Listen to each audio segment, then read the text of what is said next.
So that's been the trick. But we're going to talk a little bit about operational security because we have a funny one in here about operational security. Look at the conspiracy article when we get to that. It's just bad. It's stupid, but that's going to be a later talk. The first things we have to talk about is... Ooh, this is so nice. So this is my first time. I know you can't see my screen, but this is my first time on my Google Drive with Dark Reader on. Oh, it is nice. It is nice? It is nice. I like Dark Reader. It's probably one of my favorite applications. That and Facebook Container those two are powerful.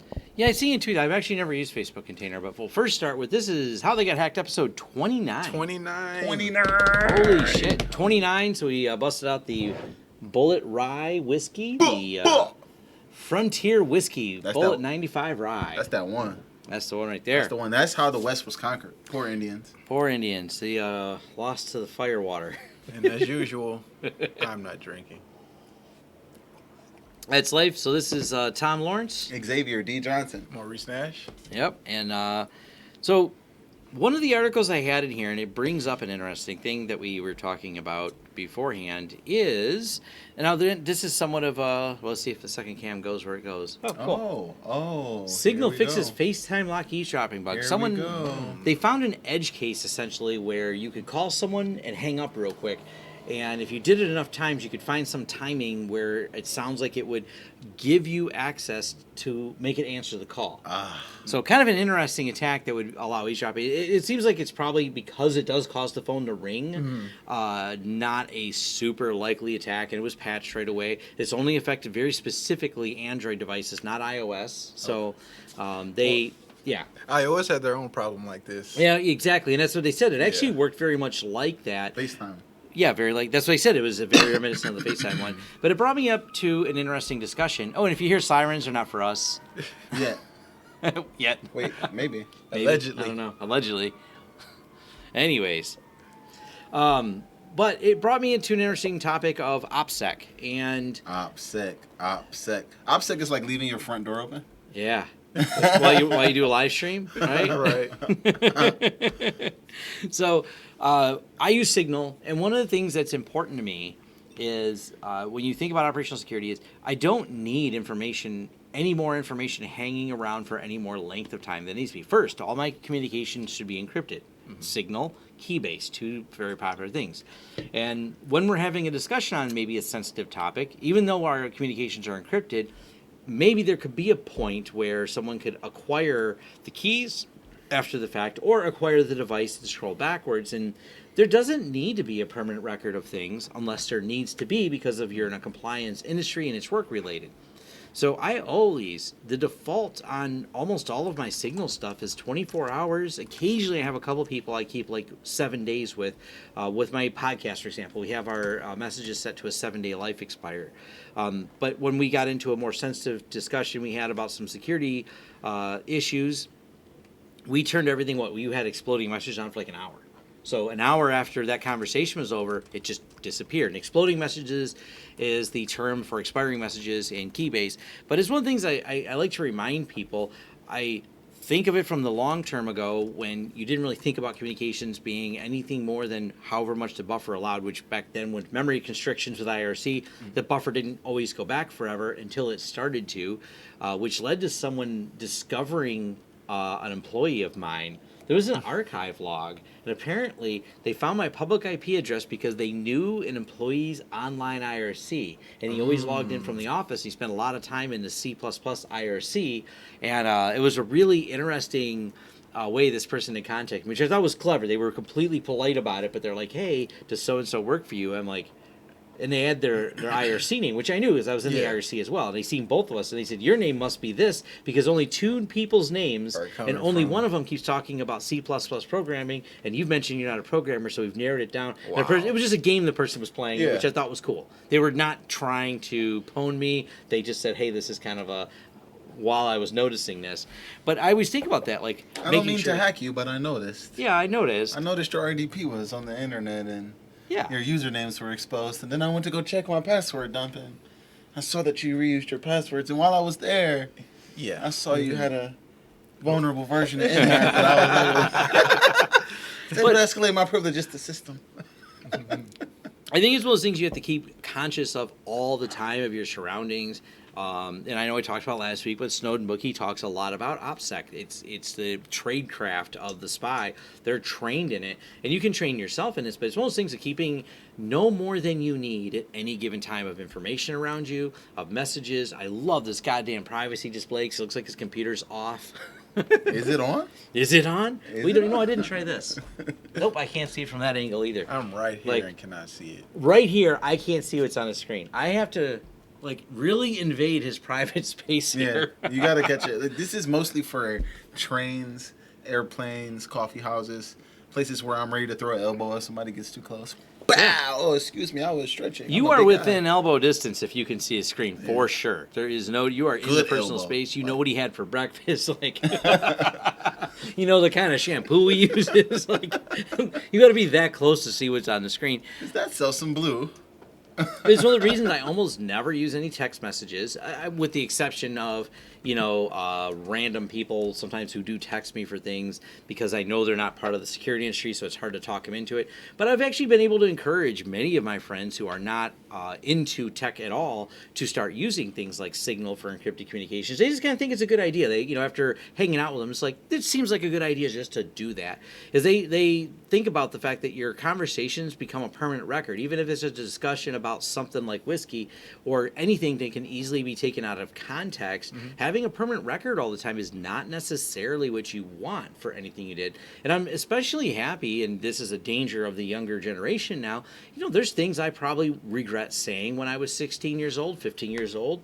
And this came up with a guy who apparently when he was 15 had posted some in poor taste bad jokes, and now that he's in his 20s, someone found his earliest Twitter post from 12 years ago, and he's doing real charity work now, and they're like, oh, he's a hypocrite. And he's like, no, I was 15. I'll admit to saying that. I'll admit to I am embarrassed by 15-year-old me. I mean, who wasn't embarrassed by 15-year-old? Yeah. I think all of our 15-year-old selves did some pretty dumb things at one I point. was very infatuated with a lot of things that I'm no longer infatuated with at 15. That's true. So, I've even reminded my kids of this, of thinking about what they say, when they say it, what is a permanent record, and why Smoking they should use bees, you never smoking know. bees. And You never know. you never know. So it's always something to keep in your mind, think about, even if it's just the general, conversation with your spouse of, hey, I'm going to go get milk or whatever. You know what I mean? Like, go get this from the grocery store. Because even communications with my wife are encrypted and expire after only a couple days. I have it set. It drives my wife crazy because she wants to Go back. she wants to go back when she wants to win an argument. I told yeah. you. No, you Yeah. didn't.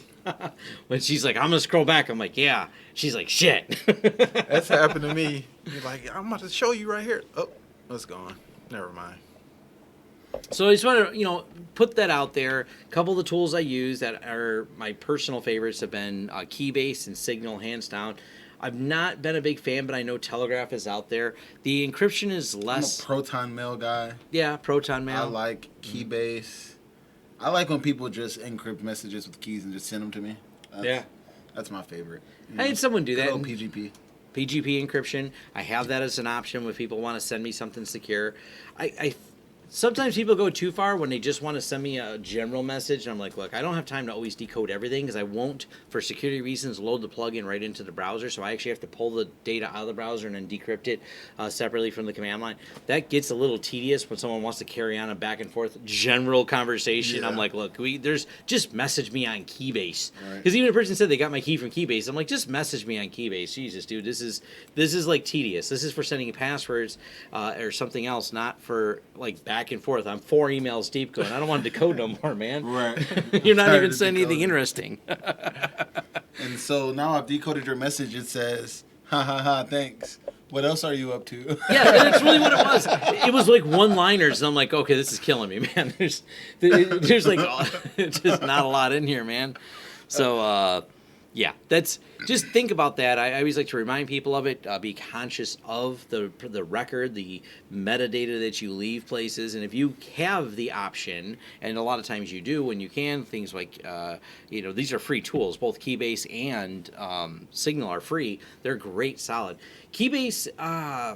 I because Xavier pointed out, what was it, like a flaw in the way they were issuing keys for the Stellar? Yeah. Yeah, so apparently this guy made it was kind of a stretch of an argument. Yeah. Around the fact that like he wasn't able to opt out of the Stellar drop, and there's a pre-shared key with the Stellar folks because they're external of Keybase. There's some key that they opted you into by default on behalf of you for lumens from Stellar. Yeah. So now there's a key associated with you that you can't delete. Yeah. Associated to your Keybase profile that is been given to the Stellar guys, or the Stellar peoples. Yeah. Yeah, it is a little bit of a reach. But one of the things that worries me about Keybase is they threw every feature in, which is amazing. They went through a good security audit, but they're funded not having a business model right now. I don't know what their business model will be. So as much as I like it, that's one of the reasons we like the exploding messages. I don't know if at some point the guys that started it, who are very well funded because they sold some .com companies, made up a ton of money. The other side of that is when they go, I don't have any more of my own money to put in this, and I want to go do something else. Right. I mean, I don't know the guys personally whether or not they would say that, but you can see at some point, because they're dumping so much into the project, that if they don't come up with a business model to use it, then they're going to have to destroy it or sell it to some venture capital company, or Zuckerberg will be like, oh, that's a cool thing, I'll give you this, and then it just turns into unwinding every feature to make it not as secure.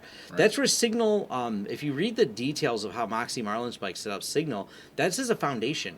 It is a nonprofit organization that is completely funded and set up so no one can buy it or monetize it. Right. It's all run by a series of donations to keep the back end running and the staff that maintains the security of it employed, and that's it.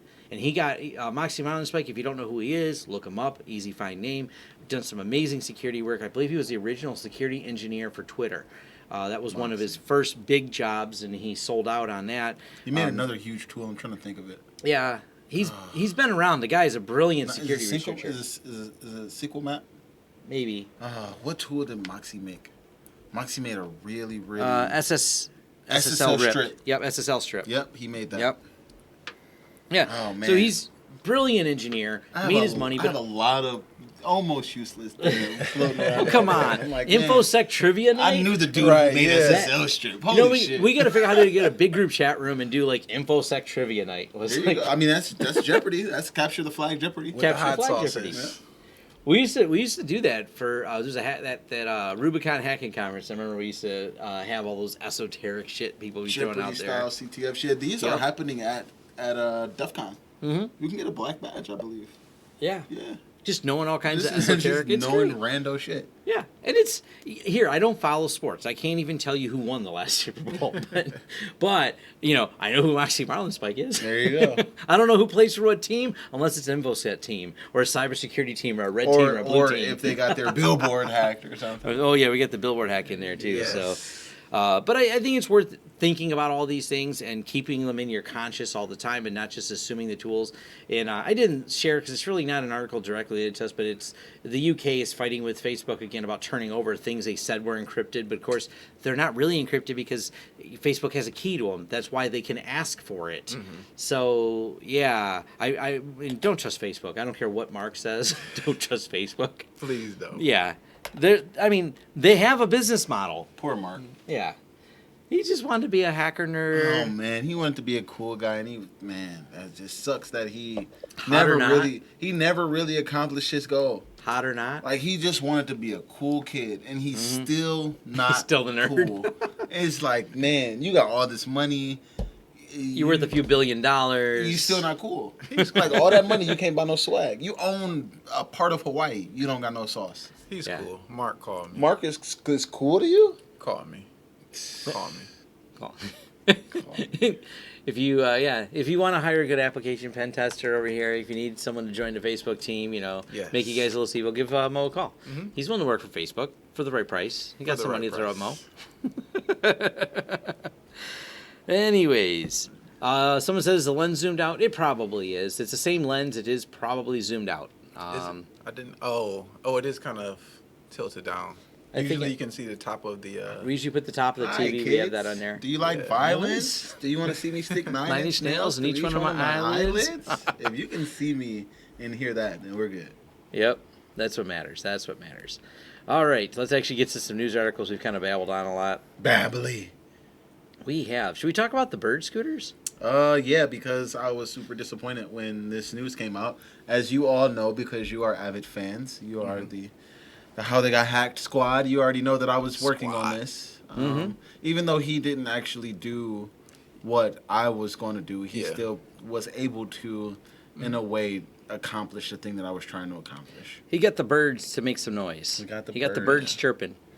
This is interesting. He was able to see data back and forth. Yeah, it's pretty depressing.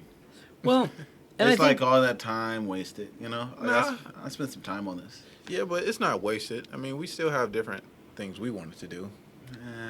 Yeah, I'm done. I think we can use his research and build off of it. I'll find other things to hack. Yeah, Oh, I also man. thought it was interesting. Bird didn't think this because of the way it works, because it also does make the bird make some noise.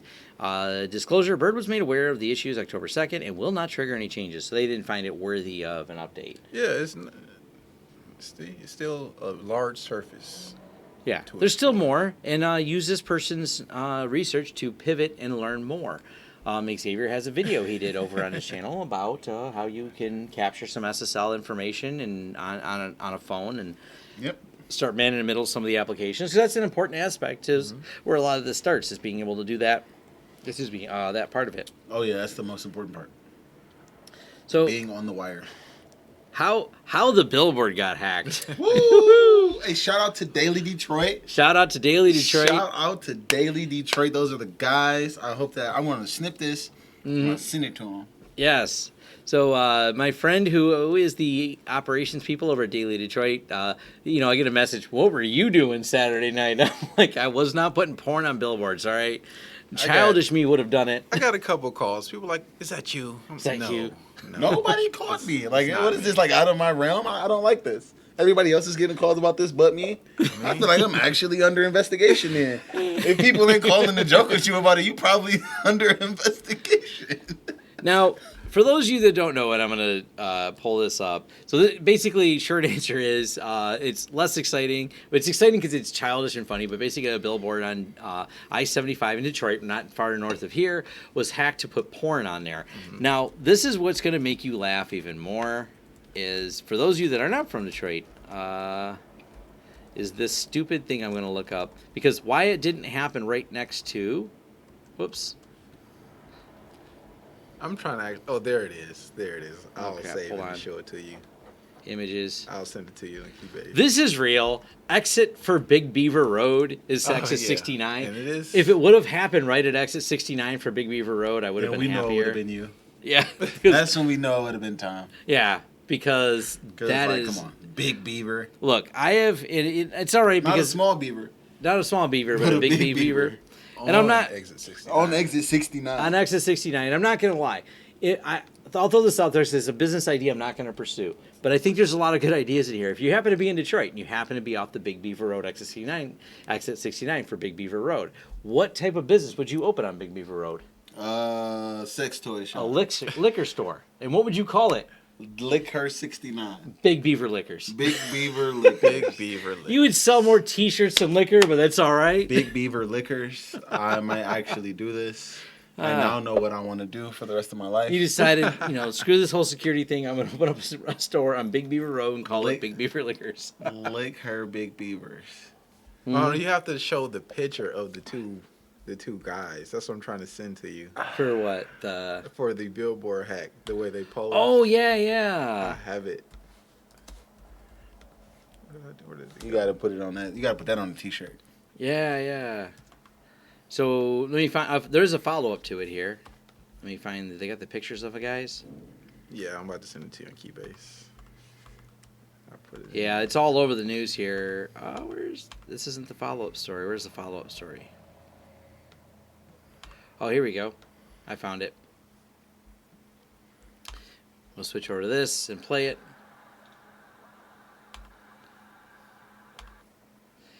They knew. They Got knew. recorded. They Yeah. knew. They knew, so... Rewind a little bit. Because so they recorded the camera recording them. Yeah, there's them recording the camera recording them. So they have their own footage of it. And So I thought that was kind of interesting. So here's the guys that were doing it. They have their hoodies pulled tight. They got it pulled over their faces. This is OPSEC, by the way. This is related to our discussion. These guys are following some OPSEC. This is why they haven't been caught yet. But what's going to get them caught, what's going to absolutely get them caught, is whether or not the government wants to talk about this. What do they got? Cell phones. What are they going to do? They're going to do triangulations. Yep. They're going to do a GPS. They're going to Yep. figure out what model phone that is and say how many of those model phones were near this area. Because this is off I-75 in a slightly rural area. They're going to get a narrower list of cell phones on there. And they're going to look for people that are about this height and size and age and narrow it down. This has been proven many times that how quickly you can find someone with a little bit of metadata. Yeah, you're right. You're right. All I need is a cell tower, triangulation, show me if it's I didn't really look and dig in what phone it is, but like a Samsung, this model phone. Show me Samsung, that model phones at this time that were in this area. That's how they're actually going to end up finding them. So I think that's going to be interesting. I would get rid of those glasses. It's time to get some new prescription glasses. Yeah, and wear glasses. How often do you change glasses? So Once a year. that's going to be a good, like, hey. Do they sell jerk pass at the Big Beaver Liquor? They should drink past that Big Beaver Liquors. Yes.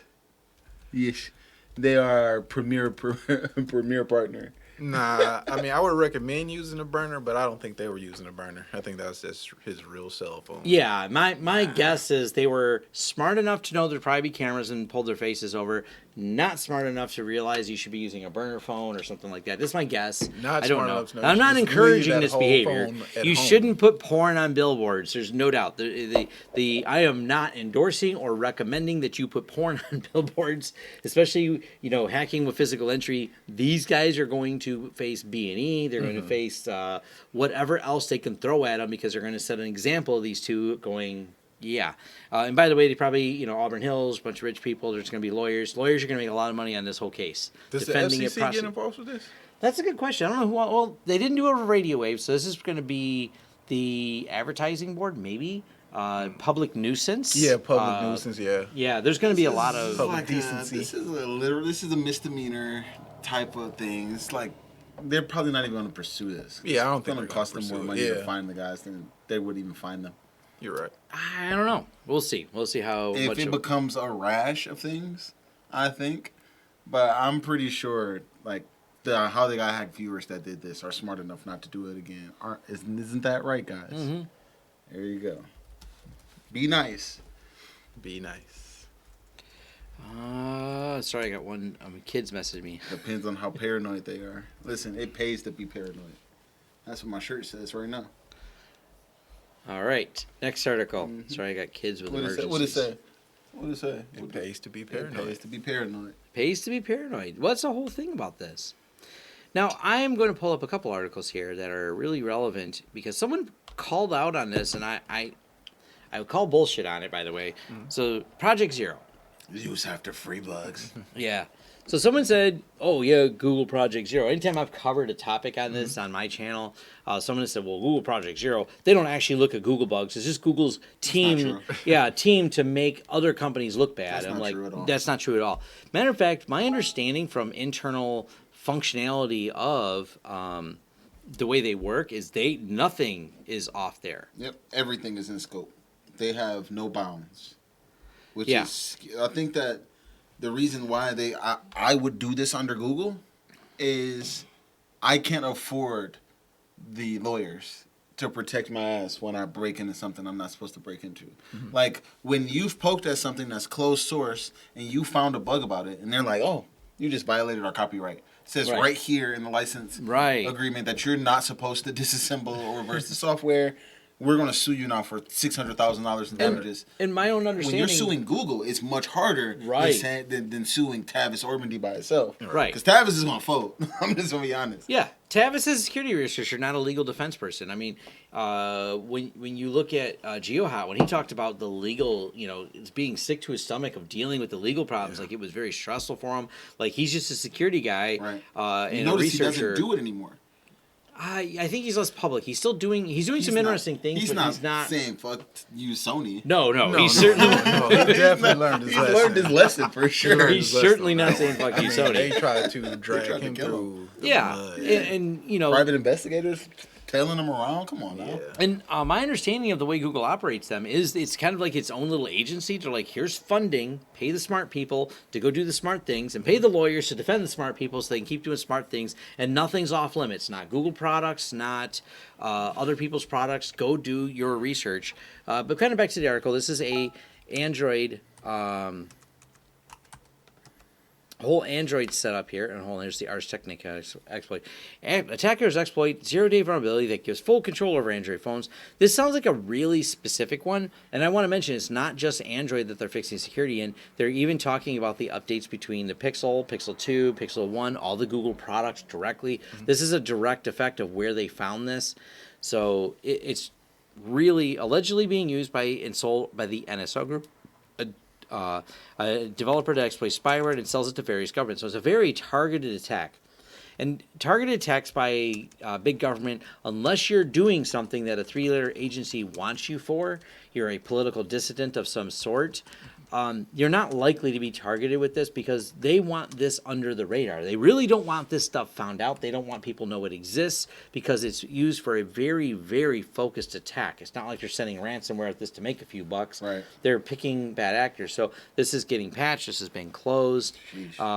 This is one of the reasons, because a lot of people had pointed out, I was reading in some forums and some discussions on this right away. They're like, well, this sucks because I'm not using a Google Pixel phone, which means the update will be available and Verizon will hold it up for 6 months. Yep, they will. Because if you don't know how Verizon works with cell phones, and they're the worst, and they're the worst, but don't worry, the other ones are almost equally bad. One of the things that Verizon does is until all of their shitware that they pack into the ROM is completely confirmed not to be broken after they patch a security vulnerability, they're like, hold on, will it infect all the other things that we like to crap load on there? Then they'll go ahead and release it. That's one of the reasons I buy a Pixel phones directly from Google, because they get all the updates. They get all the security updates directly from Google because it's not carrier dependent when you buy them direct from Google. I am a carrier dependent iPhone user. Yeah. Even though I don't feel like shitware gets loaded on, I'm carrier locked. I'd just rather pay you $20 a month for my phone than to go and buy it for $1,000. These new phones are so expensive. That's another issue. They're killing me. They're killing me. I'm to the point now where I'm just going to go get service on my laptop and just get a VoIP number and just fucking run my own SIP trunk at the crib and be like, done. It's I got not free a horrible PBX, idea. I got free PBX running. I went to go buy one DID, and now I'm in the game. I'm using it for my desk phone. I'm using it for my cell phone. It's my fax number. Go a step further. You can even use the new Pine phone is out. Oh yeah. And you can load your SIP trunk on the Pine phone. Oh wow, you're in business then. Now you're using open source. You still are mobile. You can travel, and you can get a data-only plan. But then you're encrypting all your SIP trunk traffic however you want, because it's an open source phone with open source software. They have the new Touch Ubuntu running on it, so it's essentially Linux Ubuntu with a touch screen. So you have some usability, because Linux, straight up, you can't just put Linux on a device this small. The usability sucks. That's why the Touch OS does make sense, because moving things around my finger a lot easier when I want to answer a call. But there's more and more people getting into some of these phones because of that. They're going, you know what? I want to be completely not tied to whatever your bullshit is. Yep. I can use it on Wi-Fi. I can tunnel all my traffic encrypted. So I'm safe at that point. And from an OPSEC standpoint, because I just said OPSEC metadata, and you're like, Tom, you're holding the Pixel phone with Google on it. It's giving away your data. Yes, it is. I'm always right where my phone is. Yeah. Now it's there. What if I'm over here? I'm right here, right? So you have ways to go offline. There's ways to do it. I get old school sometimes. You can't check all the boxes. If you check all the boxes and you're under surveillance, they start looking for you. That's why you don't turn your phone off. That's why you don't turn your phone off. If you check all the boxes, they're on your ass. I didn't cover it, but I thought this was clever. It was they were catching up to him. If I understood what he did, he caught that the FBI was trying to surveil him with the GPS, and he stuck it to a bus, so he kept his routes and kept moving. So they're like, hey, he's doing the usual thing he does every day. Wait a minute, his route is just like the A series bus. Like, Whoops. I guess we weren't really tracking him. So What has he been doing this whole time? what has he been doing He instead? shook the entire tail, got out the business. He's done. By the time they start surveying him again, he's out the business. He's out of the business, Right. and they're trying to prove it all. They're trying to build a case. Next thing you know, they're just done. hunting down a bunch of people on a bus. Right. God damn it. Wow. Anyways, so it's something to think about here. The whole back to what we were talking about. Project Zero. My one, patch your phone if you can. If you can't, I'm sorry. Sorry. Sorry about that. But this is one of the reasons I like the Google Pixel phone still. If you're going to use a phone, I need certain levels of connectivity with my business that this enables me to do and enables for what I do on my IT and MSP side. But I still have levels of OPSEC because even with my staff, we communicate back and forth with Signal and things like that. It's not just for my friends in security. It is how we do some of our intercommunications for certain things that we tend to be more secure on or just want to expire. All that set to expiration, which actually led to a problem we had the other day where we trying to find something I sent last week. Like, remember that thing you sent last week? I'm like, no. And they're like, but you sent a thing and it was a good article. I'm like, yeah, I should have saved it. I should have saved that article. Casey, My bookmarks are like my Mozilla Firefox web browser sync is probably my next most important thing. yes. It is crazily important. I like. Yes. I have dividers. I have stuff for work. I have stuff for personal. I have stuff for studies. Well, I use it a lot. And I think you started looking at a sync thing. So we got to talk offline because I've been trying to figure it out. But this is often a problem with open source stuff. People don't spend enough time writing documentation. Yeah, so like I don't know exactly where does it start and end. I'm looking for more so like the usage because so right now I went ahead and I've gotten Dropbox 2 terabytes. Yeah. Right, because like I need something. Now I want to get Backblaze.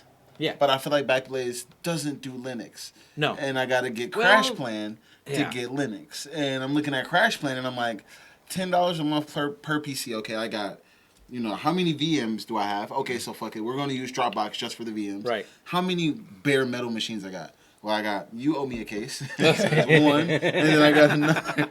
We have another case. Yeah, it's over there. We'll grab it out for you. Right? I got one, and then I got the other one that's in there right now, and then I got the Lappy, and then I got the other Lappy, and like that's $40 per month, plus the $12 a month for Dropbox. Dude, I'll just give you some storage for here. iCloud. Like at this point, I'm paying $50+ per month to make sure that all of my things are backed up. And how often do I have disasters? Yeah, so me and him will talk offline about it. But one of the reasons I bring up sync thing is it comes down to someone says because I did a video on Nextcloud and they're like, oh, why don't you use Nextcloud and the way it syncs? I'm like, threat surface. Yeah. Threat surface. One of the things a sync thing does for me is reduce my threat surface because it's not a full giant application like Nextcloud. It's super tiny, super lightweight, and all it does is file sync. So the files are on my laptop. The files are on my server here. The files are on a server not here. The files are also on my local PC. There's revisions of all of them. And when I do something, like for example, I was setting up some Ansible scripts for the demo I was working on. I wanted to test things. So I'm like, okay, how do you test a bunch of VMs at scale? You set up Ansible. I wrote the script. I wrote it this morning. And then all I did without thinking about it, I closed the lid to my laptop. I drove into work. I opened up my computer. All those scripts I did were synced. I just start right where I left off. Got coffee, and syncing facilitates all that for me without exposing any ports to the internet. Right. That's the key. Yeah. Versus Nextcloud's an entire sync. I'm using Dropbox Cloud to do this exact thing. Yeah. But I want to be able to have my entire. So this makes sense now for sync thing. I was thinking that it was for my entire drive. This is for a particular sync directory. Yes. Yeah, I like that. Yeah. It's free Dropbox. It's free Dropbox where you get to host all your own storage. Because if you read the terms of service of Dropbox, of Google Drive, Office 365, all these big companies, even Box.com and some of the other obscure ones that offer some pretty cool services, they all have a terms and condition. They are not a trust no one system. Therefore, they have access to your data unless you pre-encrypt it before you send it to them. They are scanning your data for, this is right in their own terms of service, for things that violate their terms of service. So if you are hosting something and they are actively scanning for it, and let's say you're writing some type of Wi-Fi script, and they think that violates their terms of service and they report you for that, you now have a problem where they've decided to lock up your files, delete your files, or do whatever they want because they have access to it. And also, if someone were to hack your Dropbox account, you're not hacking because I don't have an account for syncing. It is a synchronization over encrypted channels for that. Is there a master server? There is not. That's what's the best So about it's it. client only driven. It's all client to client only client. driven. Yes. So I install SyncThing here, then I install SyncThing there, and all of a sudden our file starts syncing. Yep. I And like that. only what I implicitly share with you, and it supports full revisioning, as many revisions as you have room for. So this is what you do. You yes. go star SyncThing, you go fork it, and you make it better for people like me. All right. It does have a learning curve to start. There's no doubt. Same thing. I should probably do an updated video on it because it's becoming popular again with people asking about this exact question like Xavier has. And I have whole getting started with SyncThing videos, but they Because are like you gotta think, dude. I'm pin testing out of here. I'm pin testing out of home. I'm pin testing off of here. I'm pin testing off another server. Oh. I need my one folder that Yeah. has all of my loot in it. Exactly. Well, we'll go a step That's all further. I really need. Yeah, and this is very relevant back to our earlier topic of how OPSEC works. This works on Raspberry Pis. This works on FreeBSD, Linux, Windows, all your platforms. So even if you're trying to test scripts on multiple platforms, all of them are supported all at the same time with one SyncThing instance that you run on each one of these, but they can all talk to each other cross-platform. And I'm sorry about iPhone users, but it isn't even it is supported on Android through the F-Droid. So they have part of the third-party application. If you're on iPhone, I would say just go ahead and pay for iCloud data if you're having a problem. I pay for my iCloud data. It works perfectly fine. It's probably like it's worth the $5 a month it costs or something like that. It's like $5 a month. I'm pretty sure I don't even see it come out of my account. I might have it for free. Yeah.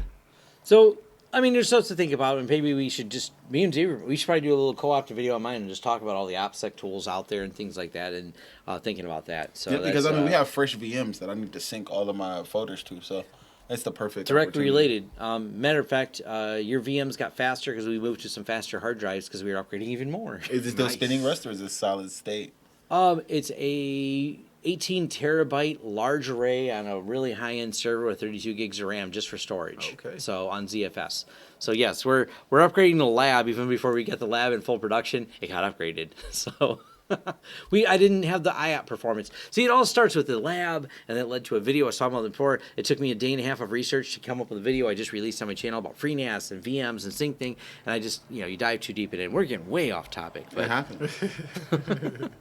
Someone said, SyncThing is great to except when you accidentally both directions, and in a moment, a brain fade, delete one directory. Boom, both directories are gone. Ouch. You should turn on revisioning. That's the important part. Revisioning will stop that from happening. So yes, if you turn on no revisioning, you sync two folders. When I delete it here, that delete propagates between all of my devices instantly, which kind of sucks. But if you have revisioning, you can go to any one of those devices. So if I sync my directory with Xavier's, he says, "Oh, fuck this, I'm deleting these files Tom synced." Because I have revisioning turned on, I can revert back to the revision where Xavier didn't delete my shit. So Right. that's an important aspect. Matter of fact, interesting side note, I've talked before on my channel about learnlinux.tv, which is my friend Jay's channel. He set up, and I think he's got a video on it. He uses a Raspberry Pi because he's really big into retro games. He's got 5 retro gaming setups, and if he literally has it set up with, I believe he's using SyncThing on all of them now. Mm-hmm. When he saves game in old Nintendo Zelda on one of them, that save file copies to all of them instantly. Wow. So you can just pick up He can pick up on like his portable gaming. He could pick up on it. As soon as it gets Wi-Fi, it syncs all of his save games and everything. So it's not just for hacking. It has like... Sounds like all the new platforms, like See- the Google game platform, where you could just play on any device across Yeah. all your devices, just pick up from one to the Yeah, other. but it's self-hosted, and you can host it yourself. Because he's got them all at his house, so they're all in sync at his house. So he's got like his kids' save games on there, his save games, no matter which TV they hook up to and use. He's a little fanatical about it. It's pretty cool. Someone says, is it encrypted at rest? SyncThing is not a file encryption. The transport layer it creates is encrypted. So you're going to get encrypted transfers between her. Encrypted at rest is easy for me because I use Lux encryption with all of my boxes. I'll say this. I just went and I did an apt install SyncThing. And then I just typed in SyncThing. Yeah. And it works. Yeah. I'll put it to you like that. Like, if you've ever had to set up Dropbox on Linux, it's not that. That's pretty cool. Like, I literally Typed it in. I'm using SyncThing now all of a sudden. Yeah.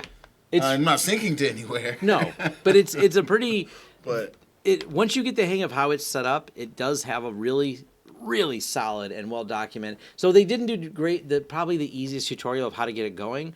But what they did do is document their protocols, because it's 100% open source, in depth. They went deep on how they did encryption, how the communication protocols work, how the discovery protocols work, and they let you run your own discovery servers. So you can either not without opening up any ports on your computer, you can use their discovery servers to same way that UDP hole punching, the same way that zero tier works is how Syncthing will talk to other Syncthing devices. So it's a really cool product. I've been using it now for 3 or 4 years to synchronize like 10,000 files between all my company files are synced there. Not just my stuff I'm working on for YouTube channel stuff, but like literally our company data gets synced with it. So it's a cool. If you don't want a third party involved in your data transfers, it's probably defined as one of the best tools out there for that. So it does use discovery case. Based on the network. It does it. It's got a local discovery broadcast, so you can local discover. All it does is realize the Syncthing devices are on the same network. Right, because like I'm on your network right now, and now I see your Syncthing. Yeah. Yep. Exactly. Yep. It'll find all the local devices because of local discovery. So will it work over a zero tier? Yeah. Oh, that's so amazing. Okay, we're going off into a ditch. Yeah, we'll go off. Let's talk about this later. We're going off into a ditch. But it's an Syncthing excellent is system. amazing. I mean, I just got it. I'm now using Syncthing. It's that quick and easy. So yeah, the nice thing is, even though you can see Syncthing, they've not had any vulnerabilities found in it. Their encryption, from the very beginning of coding, they've encrypted it really well. And discoverability is not the same as vulnerability. You can see them, you know they're there, but that's not the same as being able to actually connect. Matter of fact, they use a high-end key. They use, even when you do it on a phone, they do QR codes to get the keys across. They got some cool methods by which you transport a large, high-entropy key. So I actually have to share my key in some way with Xavier to even get these two devices to talk. That's the challenge, but that's a security convenience trade-off. You can't just... It's not like just type these 4 characters or here's my password. Or if you guys are so frustrated with it, go fork it and make it work with a pluggable device like a YubiKey, where you're using YubiKey to be able to sync multiple devices. You plug in your YubiKey and click the capacitor if you want it to work. That's what I always love about stuff like this. Is you just gotta just gotta do it sometimes. Just got to do it sometime. Sometimes you got to just do it. So as much as we just had a great talk about OPSEC, why did it do this? Hold on. It decided it didn't want to do this no more. Woohoo. Woohoo. No signal. Uh-oh. Happens. Come on. Happens. There we go. Look at this. Uzbekistan. Kaspersky finds Uzbekistan hacking out because they use Kaspersky. This is how not to do OPSEC. A new threat actor tied to Uzbekistan's state security service has been unmasked by threat researchers at Kaspersky Lab. And the unmasking wasn't very hard to do since they used it. So hold on. I got to switch this. My daughter keeps messaging me. 1 second. All right, cool. I just can't show what was on the screen for the messaging. Personal stuff. As Kaspersky researchers looked for other matches of infected malware, they explored infrastructure behind it, and they found 3 more zero-day exploits used in the same group. Kaspersky reported the exploits, and they were each burned in turn as patches were deployed. So basically, they're trying to write malware while running Kaspersky. Kaspersky's finding the malware and they're patching it before it gets out there. Like, this isn't... I'm sorry. This is like a cartoon. Yeah. This is like slapstick comedy. That this is actually, shit. yeah. I mean, come on. This is This is cartoon shit. this is cartoon shit. I love this story though. That was so good. Spy v Spy. Speaking of cartoon shit, shout out to Mr. Robot. I think they're coming back. Oh, I'm excited for last season. I love that last show. season. Hope y'all ready. I'm gonna give it another shot. My boy say he giving it another shot. Give it another shot. Now, so I don't know what to say about this. So this could be our new weekly thing, better than ransomware, is another flaw in XSIM. It's this week in XSIM, another flaw that rates it's a 9.8 critical. Wow. Like, Yep. this is 3 weeks Yet running another. we've had it. So Yet this another. is typically how it goes, right? bugs start to come out over and over and over. This is how Jira's been this year. This is how Jenkins been this year. This year, Jared's been that way for a minute. It happens. It's just like boom, boom, boom, boom, boom. So Or Confluence, that's what I was thinking of. it's a lot. It's a lot. And there's two reasons for this to happen. One, it happens because once we see it in the news, other security researchers, well, if there's gold over there, that guy found gold, Right. then this guy found There you gold, go. and Yeah. now I'm going to go find some gold over here. Get So some gold real quick. yeah, so basically we have just a massive amount of gold over here in the CVE 2019 16928 detail. So yeah, full 9.8 critical. Patch your stuff, or just quit running XM at this point. Just give up. Just give up. There's a new one every week. You can't patch fast enough. So yeah, it's this is fresh hot news. Matter of fact, just as of the last modified was 10.2. I guess they have a patch available for it. So get patching, folks. Get patching on that. What else do we have? Oh, the reason we use things like proto-mail. And the reason I don't think mail is secure, we'll just throw that out there. Yeah. I do not find mail unless you're encrypting things out of there. But leave it to the register because Yahoo's that little exclamation point on there. So former Yahoo engineer admits to hacking users' emails for smutty snaps. Yahooligans access 6,000 accounts. The Yahooligans. The Yahooligans. Oh my For god. the smutty snaps. The smutty snaps from the Yahooligans here. Not the Yahooligans. Yeah, former Yahoo software engineer Reyes Daniel Ruiz has pleaded guilty in California federal court of one count of computer intrusion after breaking into customers' Yahoo email accounts and other services provided to obtain private data, mainly sexual images and videos of account holders. Aw. There's so much free porn out there. Why are you breaking in Yahoo accounts and going to jail? Like, there's enough Goofy. free stuff out there, right? Goofy. Not a good idea at ever. Apparently, this where I love where this incident pales in comparison to the 2013 hack that led compromise of all 3 billion Yahoo accounts. By the way, Sheesh. there's not 3 billion. Well, there is 3 billion Yahoo accounts by 1 billion users. Because at least how many Yahoo accounts do you have? Oh, I have at least 20. Exactly. Too many. All of us had too many Yeah. Yahoo accounts. Oh, and especially during the One is too many. the Yeah. bot days. I just would make Yahoo accounts for 2 I had hours. I had so many Yahoo accounts. So I kind of laughed about that. So that was a whole nother But yeah, this discussion. is a bad thing. It's Do a not bad thing. use your Yeah, it is. power at work to It's do pr- things like this. It's pretty bad. Don't put your nudes in Yahoo. Yeah, like stop. Yeah. Stop. I don't think anyone emails news anymore. No. I Yeah. don't know, bro. Email? I think they getting shared out. No one wants to see them. I mean, trust me. If people email nudes are over 40 now and over 50. You say. It's like Sick. because they don't know how to do it any other way. No one wants to see me nude. I'm sick. So we had at least one ransomware story. 29 episodes, at least 29 ransomware topics. Yeah. And we have here FBI softens stance on ransomware. It's sort of okay to pay off crimes. It's sort of okay. It's sort of okay to pay off crimes. Pay off the crims that attack your data. So they're basically updated their version, and paying ransom emboldens criminal ransoms and other organizations and provides alluring, lucrative enterprise to other FBI guidance reads. However, the FBI understands that when businesses are faced with an inability to function, executives will evaluate all options to protect their shareholders, employees, and customers. And this goes twofold when it comes to ransomware, and I've brought this up before. So let's say a customer gets ransomware and they have 50 workstations, and I have backups on all 50 workstations. Even with the best on-site backup system, there is a level of downtime it takes to restore 50 systems to that previous restore and the server and resync all the Active Directory and all the functional things I need to do to make that work while you're going, it's $600. You know what I'm going to charge a lot more than? $600. I guarantee me restoring 50 workstations is more than $600. I can just ballpark it that it's going to cost more than that. Just throwing an estimate out Just there. a ballpark estimate here.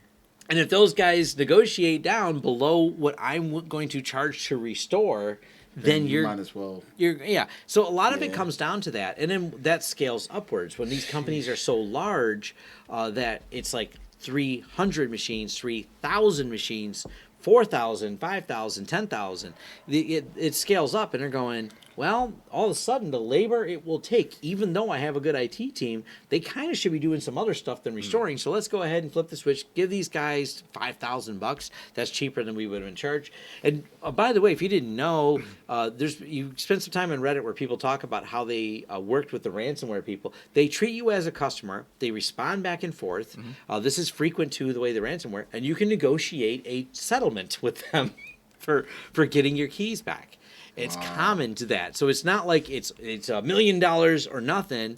They want to win. And if you don't have the million, if they are, you plead with them, if you want to say it, however you want to put this, you negotiate down because they're going, look, we just don't have the money. I don't have the capital. Money's tight. People owe me some money. Can you do it for this? Yeah. And one guy did great because he was a native Russian speaker.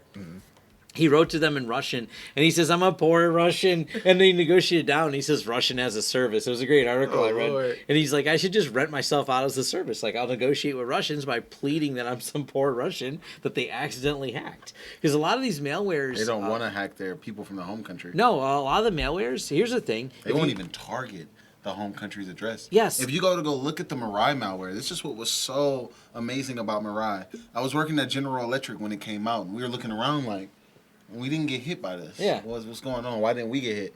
Come to find out, when we went to go reverse the malware, we saw that there was a few people that it would not attack. It was literally whitelisting the U.S. the U.S. Army, any military IP address, the USPS, U.S. Postal Service, General Electric, which is who we worked for. We own the entire 3 dot. They said, no, we're not. The entire 3 dot block. It was just gone. Ignored. Just removed. We won't go attack it. But you know why? Because we had 2 red teams at GE. One red team that lived in the States, one red team that was in Israel. And he didn't want to mess with them. They didn't want any of that They smoke. don't want no kind of smoke with 2 different countries coming at them. And a handful of episodes ago, we talked about one of the malware that was specifically attacking QNAP and Synology. They looked for the language file, and if the language file wasn't US, they didn't attack. Yep.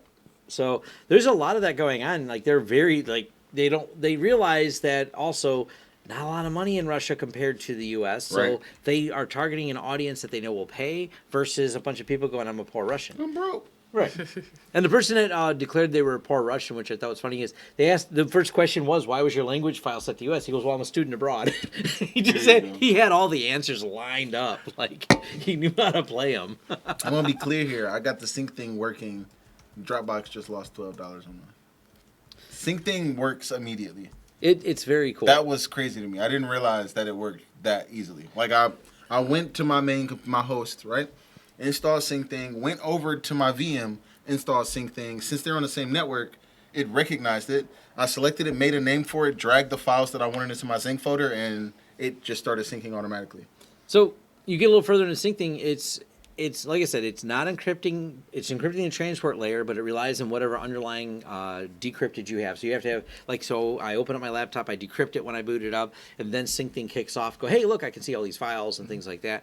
But it also, one of the use cases we designed for it was we have hourly database backups and things like that we create encrypted files. Because I because of the encrypted data at rest. So my database exports an encrypted file that's encrypted before it's dropped into a folder. And then SyncThing sees that new file getting dropped by my database for all of our company stuff, and then syncs it off-site to my off-site location constantly. And it keeps all the revisions of it. Those are one of the use cases we have. And I brought this up like with, I talk a lot on my channel about Unify. Unify creates a UNF file automatically. All you got to do is point SyncThing at that UNF file on your server. You load it on your Linux server that runs your backend server. And as it creates the files, it just, oh, hey, look, a new file. It has a file system hook that watches on Linux or Windows. Every time it finds a new file, it sends it to wherever you told it to send it to and synchronize it to off-site. So I always have these hourly backups of all of my servers. Well, you don't need to back up the whole server hourly. I only care about differential changes in the data file, which, of course, SyncThing does delta block level syncing. So if you have a large file on there, it's doing a delta block difference, hence very, very efficient for syncing those files. I'm a fan. Yeah. Anyways. I have precious data that... I mean, like, let's be honest, when you're doing a pen test, you want to be able to easily get your loot from your attacking machine into your, like, safe machine, like your actual, like, you know, safe machine. And one of the things I found was a lot of my exploits that I would write would get flagged. Right. Or they would get discovered after time. Right? It could be 6-7 months later, a payload gets flagged by Windows Defender, and it's off deleting something. And now it's deleted it out of my Dropbox, and it's deleted off of all of my machines. Yeah. That comes back to Dropbox seeing your stuff. What in the world? Right. Yeah. No. You're getting rid of valuable exploits. Yeah, this is good information that we need to have out there. Anyway. Anyways, so what software am I using for my backups? I use SyncThing. Funny you ask. SyncThing. Funny you ask. Yeah. Well, I guess the question would be, are you talking about my backups for my clients? My backup. There's a lot of things. We use Cloudberry. We use the SolarWinds stack, which has a backup on there. We don't use that in-house because we don't need to. We have a very different strategy. And for people that say you're not dog-fooding using the same products you say your clients, I will sell my clients and build them. And I have built people the same stacks we use. It's an expensive, more manual build-out. It works really, really well. And we have clients who sold our system. It's just not the same as someone who wants a product that backs up Windows. Remember, we have a whole Linux infrastructure back end. We have 0 Windows servers in my office. So there's 0 Windows servers I need to worry about for that. So hopefully that clears that up. And we have reached an hour of content. Already. And it's nice and cool. You're not sweating. That window open. The winter here is nice. It's that's freezing. For those of you who didn't notice, he's cold. We should put Xavier on the end there because I think the breeze comes and blows right over Mo. Mo's always cold. Xavier's just happy because he's not sweating. Man, I usually cook underneath these lights. I do it for you guys, for all the follows. Thank you to everybody that went and followed my YouTube page. I know it's been about a week since I We have 85 anything. viewers and not 85 likes. There So you smash go. the like button. Smash it. Smash it. I want to say thank you to all those people who went and followed and subscribed and set up notifications. I will be bringing you some more content. I've been focused on the OSCP lab. That is really important to me. It is something that I want to get behind me. It is more important than content at this point. But me and Tom are supposed to be working on a network that allows us to be able to kind of demonstrate some of these things that I've been able to learn in the OSCP lab. But more than anything, I want to say thank you to all the people that have gone and subscribed. I'm at over 600 subscribers, on the way to 700 subscribers in a month. It's been a month time now. So it's nuts. exponential. So hopefully next month you'll gain like another 3,000. I gotta put some more effort into it. But yeah, put some content out there, Yeah, but it takes time. I built my channel over years, and at the beginning it was hard, and I love all the people that follow me on my channel and all the people that came over and follow us on how they got hacked. So, no, we really do appreciate you. It really, we keep putting out the content. We're 29 episodes, and this takes time. We're all. By the way, this is not monetized. This is literally us sitting here, Tom buying beer and whiskey. We ain't making no money. So if anyone wants to just mail a check, I don't know. We would like it. We set up like a Bitcoin. We need to set up a Patreon. We need to set up some way to fling money at us. The famous Tom Lawrence words: just throw money at us. Just throw money at us. I don't know how business works. Sometimes I'm not thinking about that. We'll take it. I got one last story. I like to bring stories that Actually, the Word with Friends one. Yeah, because that affects everyday people. We talk Everyday about people. companies and big networks, but I like to bring news that actually affects everyday people. Yes. So, Words with Friends has been hacked. Aw. They have access to 218 million accounts. Whew, that's a lot. That's it. And everybody plays Words. At one point or another, you've played Words with Friends. Yeah, And- I admit to playing this. Yeah. This was a good game. I enjoyed it. I did enjoy Words with Friends. I won't lie. Brian K says, "Drink the rye whiskey." Say less. So they have names, email addresses, login IDs, hash passwords. Hacking with friends. Right. The password reset token, if you ever had to reset your password, phone numbers, your Facebook ID, if you've linked that, and your Zynga account ID. Now, the passwords are hashed with SHA-1 and salted. So if they were just SHA-1 but salted too, okay, they're going to be difficult. Yeah, it's going to be difficult. Yeah. So that's good. At least, you know what? That's a good thing to hear because let's talk X1. That's MD5. We can't let them live that down. Gosh. Yeah. But the hackers also claim that they hack other Zynga developed games, and those show clear text passwords. Ooh. Yeah. That's not going to be good. Yeah. So just be safe out there, people. Be safe. Be good. Are you closing the door, Steve? No, don't do that. Don't do that. It's open on purpose. The doors are going to be closed, so it's moot point. Oh, we're running down the end of it. It's fine. Okay. Everyone say hi to Steve. That was Steve. There, in case you didn't know, there's people still here at my office this late occasionally. We do work. They're occasionally. I don't know if they work during the day, but they're certainly working tonight. I wasn't here to Whatever watch you want to them. consider working. Yeah.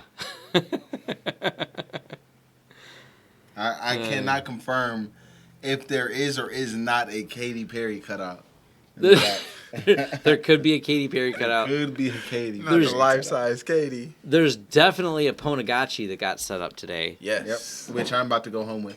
So there's definitely. I think I'll make me one also. Yeah.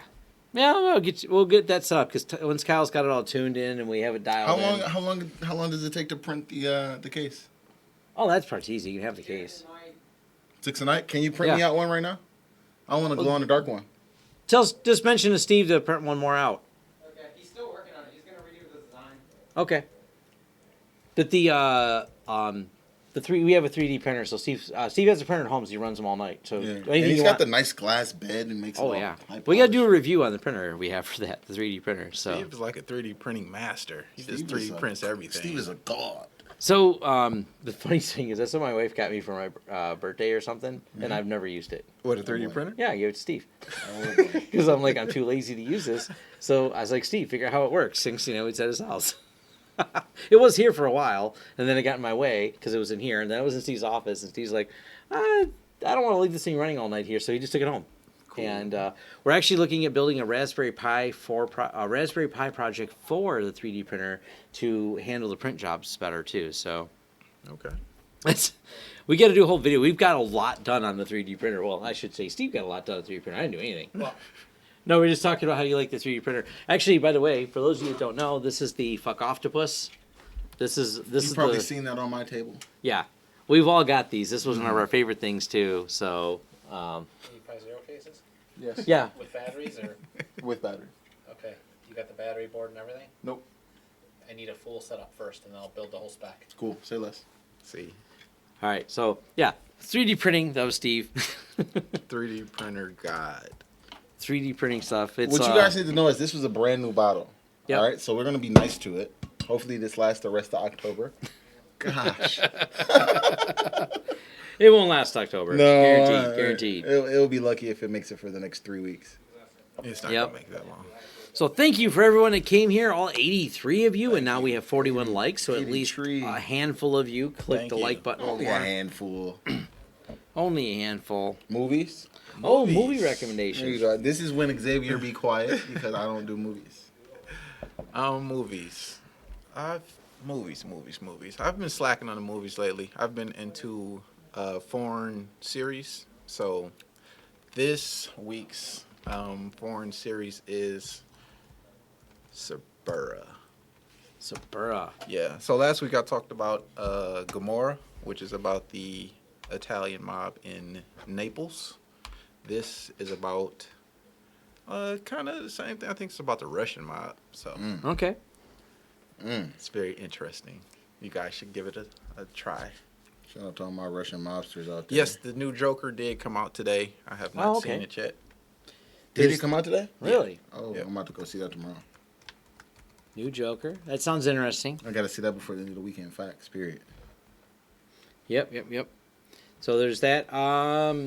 Someone mentioned to me, and I got to admit because we were talking about it, and it's one of my friends who follows our hack channel and follows me on my other YouTube channel, and I've known him for a couple years now over in England, but he's like, you've never mentioned on there Lock, Stock, and Two Smoking Barrels, which I got to admit, that one and Snatch, which are both by Guy Ritchie, did both of those. Both of those are good British. I don't know if I really want to call them a gangster movie / comedy / it's British humor at its best, Yeah. in my opinion. Like the It's way all of it's- it. Yeah, it's kind of all of it rolled into one. So I'll throw it out there as something that I've watched a few times. So yeah, that's definitely good. So Tron Legacy, that's not a bad one.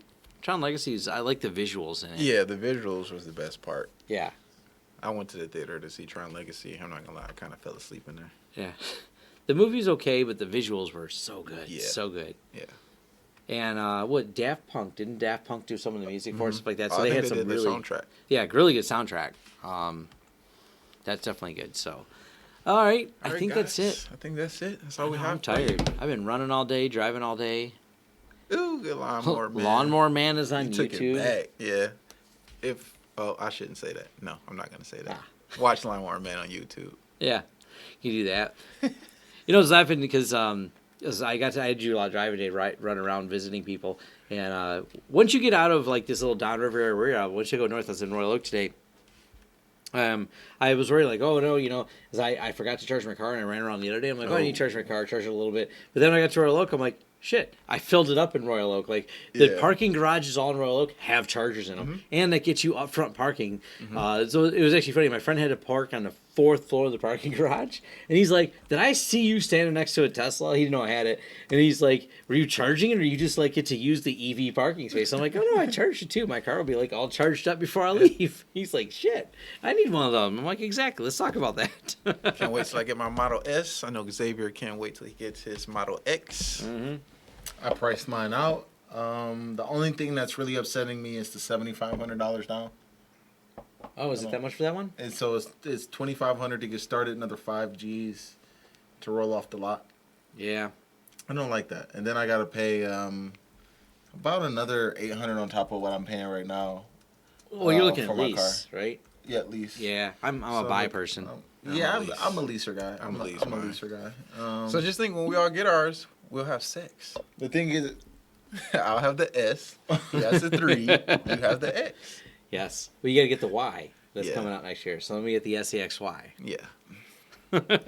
yeah, I'm a simple guy. I want to go ahead and lease it because I want to be able to get rid of it after 3 years. Nothing personal. I'm just hoping that the next 3 years for me are so amazing from generating content that I got like a McLaren or something. Yeah. You know, That's the hacker McLaren. But the McLaren is not your daily driver. Why is it No, not? it's gonna be my daily. No, I want the Roadster, because my plan is, my son will need a car, get him to Tesla, Dude, and I'm doing so well that I best can. dad ever. Shout out Yeah. to one of my favorite channels, Daily Driven Exotics. Oh, You yeah. know you can drive your Yes. exotic daily, Yes. and they beat them up and do donuts and They stuff. beat the I'm shit gonna out do. of those cars. Well, they had that one video. What was that one car they had where they were breaking down all the costs of operating it? I watched them the other day. They have a bunch of videos. Yeah, It's interesting when you talk about that.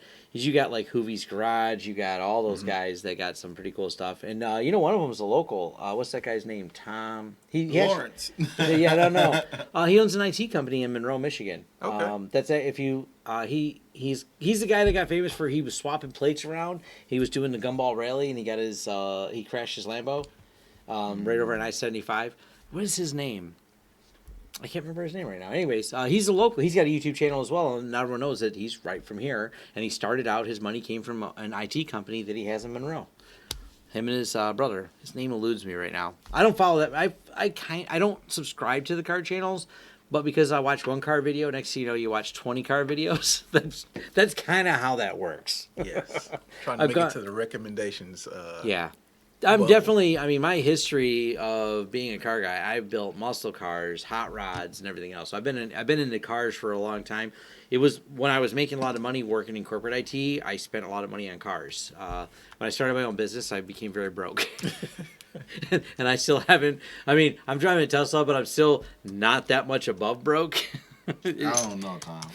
I'm making a We few know. dollars. We know what a Tesla costs now.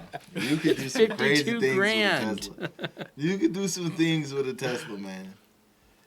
You Yeah. can get a nice rat rod, 52 G's. Yes, I can do a nice rat You rod. could do a nice But rat I'm- rod for 52 G's. But I sold all my bro. other vehicles. I'm daily driving my You Tesla. just It's rat not- ride the Tesla? You just like Oh, chop the roof to it. So Rich Rebuilds is one of the channels I do subscribe to. Rich Rebuilds built a electric rat rod, and it's a great. He follows you through the whole thing. It's a pretty cool, badass rat rod. I think we'll probably pull up a picture before we go. We're on completely off topic. Yeah, We've it's Friday. Sync thing just threw itself into a loop. I want you to check this out when you get a we'll chance. sort that out. But if you don't follow Rich Rebuilds, that's an electric rat rod he Yeah, built. there you go. That's all electric. That's a Oh, yeah. I have He seen is this. quiet. Yeah, I have He's seen awesome. Like if you follow him on YouTube, he's great. He's a great Yeah. He's a good YouTuber. Is like his videos are great to watch. They're hysterical. But he breaks down how he builds them. As a matter of fact, he became famous It not always because of scares this. me that he's wearing freaking thong sandals. Oh, I know. He always wears thong. He's like you, Tom. Right. Tom too always wears I thong do. sandals. Today's a rare day because got I on had a shoes? meeting. I have Oh shoes my on. I god! think you put on the shoes to match the shirt. Tom has one pair of think he- shoes. Tom literally has one pair. One pair. I got three pairs of sandals. I buy reef sandals. He's a sandal guy. Yeah. I don't At least like he doesn't wearing eat shoes. shit off his sandals. No, I'm not Richard Stallman. There you go. All right, that's it for how they got hacked. Is That there is anything it. else in the audience here? Anything? it. Any questions in that? Thank you We guys for appreciate joining you. us once again. Did he help with truck law? I can't remember if Rich Rebuilds helped with truck or not. So I don't think he helped with the truck law. Simone Getz built the truck, and I don't think Rich Rebuilds was part of the project for that. They're on the other coast. So Simone Getz or Geitz, she's in California, and Rich lives in either upstate New York, somewhere on the East Coast. Like he's just north of New York, like Massachusetts or something. One viewer, Brian, said he did. Oh, did he help on it? Okay, yeah. He's a really smart dude when it comes to. I don't know what he did for a living before, because I know I don't know if he's still working his job. I remember he said he was like on the cusp of getting rid of his job, but he's a wicked smart dude when it comes to fixing cars and specifically fixing Teslas. He's really, really good at it. Yeah. So I've been following him for a while. He's really interesting. He said he quit his corporate job right around trucklet time. Okay, that's when he Nice. quit it. Yeah, the whole truckler thing was, and it's funny. So I've been following Simone for back before she was famous. When I followed Simone, I had either tweeted or posted on Reddit a video of her when she lived on a tugboat and she was cleaning out the shitter on a tugboat, and I thought it was the goddamn funniest thing I'd ever seen. So she used to just be this shitty robot girl. She had no followers on YouTube. I mean, she had a couple.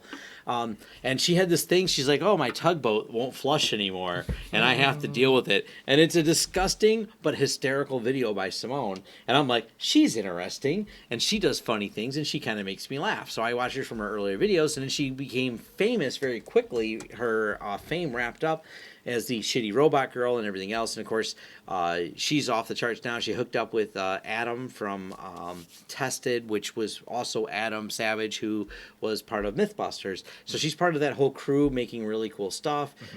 She's an interesting YouTuber. She's pretty smart, and she has some interesting content. Yeah, she is pretty funny. But if you didn't know, she speaks like 7 languages, which includes. Here's the funny thing: she speaks perfect English. When you see her, you have no idea she's from Sweden. Wow. And I you're didn't like, know. and she said that too. She's like, she has a video where she speaks in all the different languages, and someone says, how'd you lose your Swedish accent? And she goes, oh, when I want to sound cute to guys, I turn it on. And she goes completely Swedish accent. Like she goes, I'm trying to pick up a guy that think it's cute that I speak this way. But normally she speaks fluently in all the other languages. I'm like, damn, that's cool. That is cool. She seems to have a pretty good head on her shoulders. So, anyways, we reached the end of the video. Do the honors, Xavier, before we start polishing off our whiskey. The button is coming. The button is coming. We're rambling. We're losing subscribers because we won't shut up. Yeah. Thanks, guys. Thanks.